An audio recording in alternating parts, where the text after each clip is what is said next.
여러분 안녕하십니까, 강신업 변호사입니다. 지금 이원석이라는 자 있죠. 저는 이 자를 별로 좋게 보지 않습니다만은 한동훈하고 짝짝꿍이 돼가지고 사실상 말이죠, 검찰을 말아먹은 자라고 볼 수 있겠는데요. 이 자가 지금 페북에 글을 올렸습니다. 이번 국정조사의 증인으로 채택이 됐다는 겁니다. 그러면서 지금 국정조사의 증인으로 채택돼 가지고 나가게 됐는데 무거운 마음으로 다음과 같이 입장을 밝힌다고 그러는데요. 일단은 그렇습니다. 어쨌든 간에 이원석이는 무능하고, 그리고 한동훈과 사실상 검찰을 말아먹고, 그리고 문재인 정부라든지 이재명 일당들의 그 범죄를 제대로 처리하지 못했다는 비난을 받고 있습니다만은, 그러나 국정조사에 나가면 아마 일단은 다구리를 당하겠죠, 민주당 의원들한테. 그래서 지금 더군다나 비겁하다는 얘기까지 있는데, 박상용 검사가 저렇게 말이죠, 홀로 분투하는데도 불구하고 입을 꽉 닫고 있었는데, 이자가 국정조사에 나가서 무슨 얘기를 할지 모르겠습니다만은 어쨌든 지금 바로 나온 지금 이원석의 얘기를 한번 여러분께 해드리겠습니다. 물론 이거는 그런 얘기 하겠죠. 국정조사가 가져와서 지금 자기가 이재명의 지금 죄를 덮으려고 하는 그런 어떤 시도에 대해서 그거는 잘못된 것이고, 그래서 그에 대해서 바로 말하겠다 그런 얘기 같은데, 이제 와서 말이죠, 그런 얘기 하면 뭐 하겠습니까만은 어쨌든 한번 이원석의 얘기를 들어보겠습니다. 이원석의 글입니다. 저는 이번 국정조사의 증인으로 채택되어 출석을 앞두고 있습니다. 검찰을 지휘 감독한 전직 검찰총장으로서 최근 상황에 대하여 무거운 마음으로 다음과 같이 입장을 밝힙니다. 당연히 무거운 마음이야죠. 무능력하고 말이죠. 먼저 검찰이 국민의 신뢰를 충분히 얻지 못하여 폐지되는 현실에 이른 점에 대하여 전직 검찰총장으로서 국민들께 깊은 사죄의 말씀을 드립니다. 그러나 그와는 변론으로 법치주의와 사법 시스템이 무너지는 작금의 현실 앞에서 더는 침묵할 수 없어 말씀드려오니 귀 기울여 주실 것을 간곡히 부탁드립니다. 너 같은 애들 때문에 검찰이 무너진 건데 뭘 지금, 어쨌든 간에 이번 국정조사는 시작되기 전부터 여러 문제점에 대해 지적이 있었습니다. 국정조사가 이제 문제가 있다는 거죠. 판결이 선고되거나 재판 중인 사건, 심지어 대법원 판결이 확정된 불법 대북 송금 사건, 그와 직접 관련된 사건에 대해 국회로 법원의 법정을 들어옮겨 입법부가 사실상 사법부 역할을 맡아 재판을 하여 헌법상 상권분립의 원칙에 반한다는 점입니다. 너무 당연한 거죠. 그거 하나만한 얘기지 뭐. 다음으로 이번 국정조사가 어떠한 목적을 갖고 되고 있는지에 대하여 집권 여당과 소속 국회의원들께서 여러 차례 밝힌 바와 같이 국회의 감사나 조사는 재판과 수사에 관여할 목적으로 행사되어서는 안 된다는 국정조사법에 어긋나는 문제도 지적되었습니다. 당연히 법도 어기고 지들 멋대로 막 하는 거야. 상권분립도 어기고, 그리고 국정조사법도 어기고. 헌법은 사법부를 두고 적법 절차, 증거 능력과 증명력이라는 좁은 문을 통과해야만 유죄 판결이 선고되고 3심제를 거쳐 확정되도록 하는 까다로운 사법 시스템을 마련해 두었습니다. 검찰의 일 역시 사람이 하는 일이라 실수와 오류가 있을 수 있고, 증거 수집과 법리 판단에서 검찰의 결론이 매번 반드시 옳을 수도 없었습니다. 그렇기 때문에 사법부를 통해 검찰의 기소에 정밀한 검증을 거치도록 엄격한 사법 시스템을 운영하는 것입니다. 수사와 재판이라는 사법 절차는 필연적으로 이해 관계자 간의 공방을 전제로 하며 100% 유죄의 증거만 존재하여 100대 0으로 끝나는 사건은 없습니다. 유죄의 증거와 그 반대 증거가 90대 10, 80대 20, 70대 30과 같이 혼재하는 것은 너무도 당연합니다.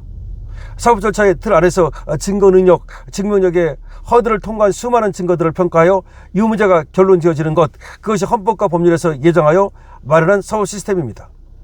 그러나 이번 국정조사는 수년간 수십 수백 회에 걸쳐 법원의 증거조사와 판단이 이루어진 사실관계와 법리를 단 며칠 만에 송두리째 뒤집고 있습니다. 법원에서 인정된 수많은 유죄의 물적 증거와 증인들은 아예 국정조사에서 배제되었습니다. 주로 기소되어 유죄 판결을 받은 피고인들의 번복된 일방적 주장과 편향된 일부 반대 증거만을 전면에 내세워 국회가 단정적으로 조작 기소이자 무죄라고 판결까지 내리고 있습니다. 합리적 의심의 여지가 없을 정도의 엄격한 증명을 요구하는 형사재판이라는 유무죄 증거의 비율이 90대 10이라도 유죄 판결이 용이하지 않습니다. 그런데 그 좁은 길을 뚫고 유죄 판결이 선고되거나 확정된 사건에서 90%의 유죄 증거는 버리고 10%도 안 되는 무죄의 증거만 부각해서 국회에서 보여주려는 속셈입니다. 그러니까 원래 유죄를 때릴 때는 90대 10 이렇게 됐기 때문에 때렸다는 거예요. 그러면 한 10% 정도는 무죄 증거가 있다는 거지. 무죄의 증거로 볼 수 있는 것도 있다는 거지. 근데 그것만 지금 국회에서 보여준다는 거야. 무슨 말이냐면 원래 유죄가 나온 이유가 여러 가지 증거가 있고 여러 가지 증인들이 있을 거 아니에요. 근데 그건 유죄의 증거는 싹 빼고 무죄 증거만 얘기하는 증인들만 부르고 그런 것만 국회에서 막 보여주면서 막 군부를 떼가지고 이재명을 갖다 무죄로 만들려고 그런다는 거야. 이거 뭐 하나만한 얘기인데 이런 얘기를 쭉 지금 이원석이 하고 있네요. 이원석이는 또 이렇게 말합니다. 누구도 자신의 사건에서 재판관이 될 수 없다. 그렇죠. 누구도 자신의 사건에서 재판관이 될 수 없다는 게 이게 로마 격언이고 당연한 얘기거든요. 근데 이재명은 지금 자기 시인의 사건에서 자기가 재판관이 되겠다는 거야. 지금 자기 시다바리들을 지금 내세워가지고 말이죠. 그래가지고 지금 이렇게 얘기하고 있습니다. 이원석이는 헌법과 법률이 마련해둔 사법 시스템 안에서 문제를 해결해야 됩니다. 만약 확정된 재판을 번복할 만한 새로운 증거가 발견된다면 재심 절차를 거치면 됩니다.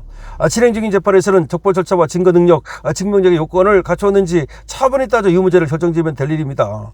그러니까 니들이 억울한 게 있다면 재심하면 될 거 아니냐. 아니 그리고 이재명 재판은 끝나지도 않았어요. 만약에 이화영 재판에서 재심할 게 있다면 재심하면 될 거 아니야.